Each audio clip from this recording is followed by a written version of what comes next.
निर्मला सीतारमण ने बजट को पेश किया है और इस बजट की बारीकियों के बारे में जानकारी लेने के लिए CII और मार्केट को समझने वाले लोग हमारे साथ हैं। इनसे रूबरू करेंगे और पूछेंगे कि इस बजट की क्या खासियत है और क्या जो सोच रखते थे लोग, जो विजन था, उस विजन को ये फुलफिल करता है। सर, इस बजट को कैसे देखते हैं? अगर फर्स्ट रिएक्शन आपकी हम लेना चाहें तो क्या कहेंगे आप? Thank you. मेरा नाम अंकित है। मैं कहूँगा एक बहुत ही बैलेंस्ड बजट है, क्योंकि एक बहुत ही टफ ईयर रहा है लास्ट ईयर, और हमने देखा सरकारी रेवेन्यूज़ बहुत मिनिमल रहे। तो उसमें एक टेम्पटेशन था कि टैक्सेशन बढ़ाया जाए, सेस बढ़ाए जाएं, लेकिन वो सभी टेम्पटेशंस को फाइनेंस मिनिस्टर ने किनारे रखा है एंड उन्होंने कहीं भी टैक्सेशन नहीं छुआ, भले ही वो डायरेक्ट टैक्सेशन हो, इनडायरेक्ट हो। उन्होंने बोरोइंग्स बढ़ाई हैं, फिजिकल डेफिसिट को थोड़ा सा रिलैक्स किया है, तो ये एक बहुत प्रोग्रेसिव स्टेप है।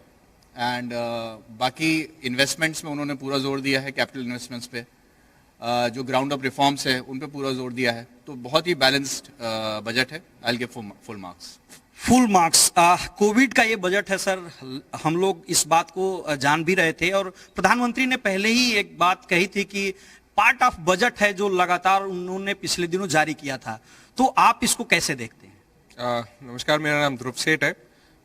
मेरे ख्याल से ये इंडिया का one of the best budget मैंने अभी तक सुना होगा in terms of clarity and in terms of the boost जो ये कह रहे हैं इंफ्रास्ट्रक्चर को, जिस तरह से ये कह रहे हैं कि मार्केट की हम बोरोइंग करेंगे, करीब 12 लाख करोड़ की बात कर रहे हैं। हाँ, उसको रेस करना आसान नहीं होगा, लेकिन जिस तरह से इन्होंने उसका रोड मैप दिया है वो काफ़ी अच्छा है। और ये बहुत अच्छी न्यूज़ है कि टैक्सेशन में कोई न्यूज़ नहीं है। अदरवाइज हर साल जब भी कुछ होता है तो थोड़ा सा टिंकर करके टैक्स को और छेड़ देते हैं। तो बहुत अच्छा है, टैक्स लॉ को मत छुए 5 साल, अपने आप टैक्स लॉ बहुत आसान हो जाएगा और इजी हो जाएगा, लोग अपनी समझ से उसको कंप्लाई करना शुरू करेंगे। ओवरऑल बहुत अच्छा बजट है, अच्छा पुश मारा है हर चीज़ में, हर सेक्टर में, इंफ्रा में, रेजिंग में, पावर सेक्टर में बहुत अच्छा पुश दिया, 2-3 उन्होंने जो कमेंट मारे। तो मेरे हिसाब से काफ़ी अच्छा बजट है अभी तक जितना पढ़ने में आया है। आधी आबादी की बात करें तो मैम, आप पूरी बजट को ध्यान से सुन रही थी। इस बजट को आप कैसे देखती हैं? कितना मार्क्स देंगी और किन बातों को आप फोकस करना चाहेंगी? मेरा नाम ज्योत्सना सिंह अग्रवाल है और जितना मैंने बजट सुना मुझे काफ़ी अग्रेसिव लगा in terms of investment, specially east में कनेक्ट करना। आई थिंक एजुकेशन पे काफ़ी प्रेशर था, एकल विद्यालय, सैनिक स्कूल्स खोलना, एंड हेल्थ पे भी काफ़ी ये पॉजिटिव था। I think health is the need of the hour post covid, and vaccination पे अच्छा पुश है। तो I think overall it looks like a very aggressive budget, एक अच्छा बजट लग रहा है। And as he said, taxation change नहीं हुआ है, तो ये उनकी तरफ से I think it's a positive thing. And so I think I will give 10 marks to the budget, and बाकी देखते हैं जैसे। निश्चित तौर पे काफी एग्रेसिव है। कृषि को लेकर के प्रधानमंत्री ने कहा था कि 2022 में आय डबल कर देंगे। सर, इंफ्रास्ट्रक्चर को लेकर के काफी फोकस था। आप कृषि क्षेत्र को कैसे देखते हैं और इस बजट पे आप क्या कहेंगे? मेरा नाम रजत भटनागर है। इस बजट को मैं फुल मार्क्स दूंगा, और पर्टिकुलरली जो कृषि क्षेत्र है उसका डेवलपमेंट के लिए भी गवर्नमेंट ने ध्यान रखा है बजट में। और दूसरी बात यह है कि जो हेल्थ सेक्टर है उसको भी एम्प्लॉयमेंट जनरेट करने के लिए उसमें काफ़ी इसमें वेटेज दिया गया है, जिससे मैं पूरी तरह संतुष्ट हूँ वजह से। हेल्थ सेक्टर को अभी तक का सबसे बड़ा बजट, रेलवे को भी बजट 1,10,000 करोड़ का बजट दिया है वित्त मंत्री ने। तो इसको आप कैसे देखते हैं सर, और कैसे बूस्टअप होगा जॉब को लेकर? क्योंकि कोविड समय था, बहुत सारी नौकरियां गई, आगे का विजन दिया गया है, उसको कैसे देखते हैं? देखिए, इंफ्रास्ट्रक्चर पाइपलाइन के ऊपर उन्होंने ऑलरेडी कहा है कि तकरीबन 5.54 ट्रिलियन का जो उनका टारगेट है इस बार इन्वेस्ट करने का, अगेंस्ट 4.39 रिवाइज एस्टिमेट जो उन्होंने बोला। So that itself shows that 25% उसके अंदर उन्होंने इंक्रीज़ किया है फॉर इंफ्रास्ट्रक्चर पाइपलाइन इन्वेस्टमेंट, जो कि रोड के ऊपर है और रेलवेज़ के ऊपर है और पोर्ट्स के ऊपर है। मतलब इट्स स्प्रेड ऑल अक्रॉस। और इसके अंदर उनको क्रेडिट देना पड़ेगा गवर्नमेंट को कि ये देखते हुए कि 9.5% का जो डेफिसिट उन्होंने रिवील किया है, जिसके कि ओरिजिनली एस्टिमेट 7.5%, 7.7% लगाए जा रहे थे। तो सिचुएशन काफ़ी ज़्यादा ग्रेव है, ये तो इसमें कोई शक की बात ही नहीं है अब जो निकल के आ रही है बात। और बावजूद इतनी ग्रेव सिचुएशन के उन्होंने फिर भी ये चैलेंज लिया है कि जो FY22 के लिए the working with 6.8% deficit, and they continue to talk about borrowing 12 trillion rupees, जो कि अब इस साल वो कह रहे हैं 12.8 ट्रिलियन कर दिया जाएगा। लेकिन इतने चैलेंजिंग टाइम्स के अहेड भी बावजूद उन्होंने बिजाय कोई नया कोई भी किसी तरह का सेस या टैक्स लगाने के, जो कि बहुत बड़ी टेम्पटेशन थी किसी भी सरकार के लिए, और ये सब लोगों के मन में आशंका भी थी कि कहीं कोई नया टैक्स लगा दिया जाए, उन्होंने ऐसा नहीं किया। और ऑन द कॉन्ट्री शायद वो इस बात को भी रिकग्नाइज कर रहे हैं कि प्राइवेट इन्वेस्टमेंट इन चैलेंजिंग टाइम्स में नहीं आएगी।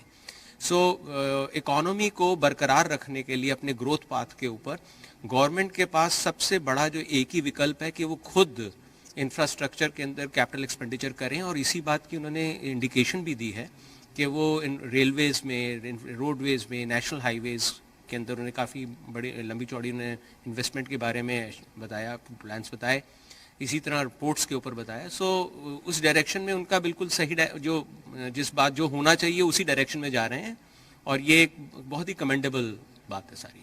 फ्यूचर का बजट इसको देखा जा सकता है सर। 5 ट्रिलियन इकोनॉमी की बात हो रही है, और जो बजट आज पेश किया है आत्मनिर्भर भारत 27.1, इसको कैसे देखते हैं आप?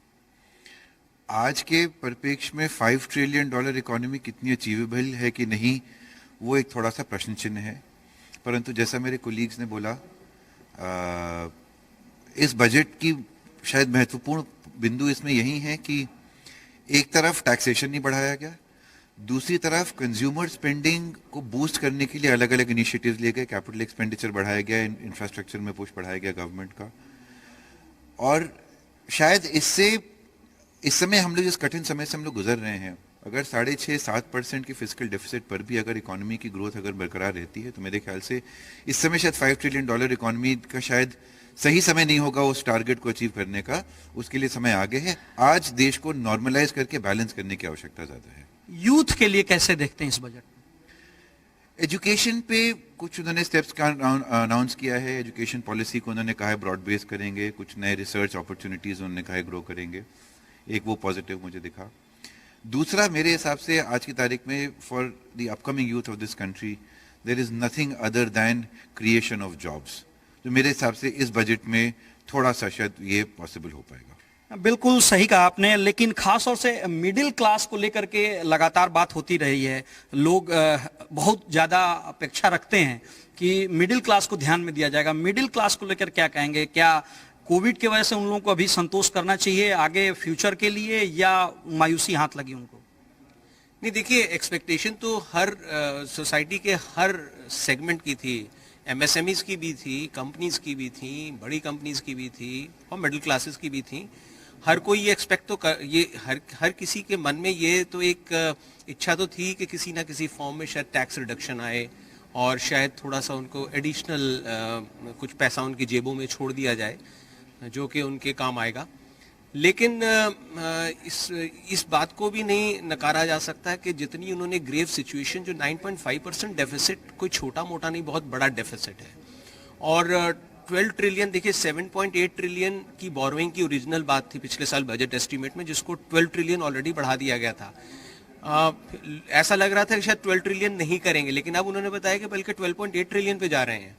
तो अपने आप में सिचुएशन ये किसी भी तरह से ऐसी नहीं है कि इसको लेके कोई भी आश्वस्त महसूस करे। और ऐसी सिचुएशन में देखिए, जब कंट्री के फाइनेंसेस इतने ग्रेव सिचुएशन में हों और चैलेंजिंग टाइम्स हों, और ख़ास तौर पे सबको पता है कि गवर्नमेंट को वैक्सीनेशन के ऊपर काफ़ी ज़्यादा रिसोर्सेज की ज़रूरत पड़ने वाली है आने वाले टाइम में, बहुत बड़ी हमारी आबादी है। 35,000 करोड़ रखा भी है उन्होंने 35,000 करोड़, तो ये भी मैं समझता हूँ कि काफ़ी कॉन्जर्वेटिव एस्टिमेट है 35,000 करोड़।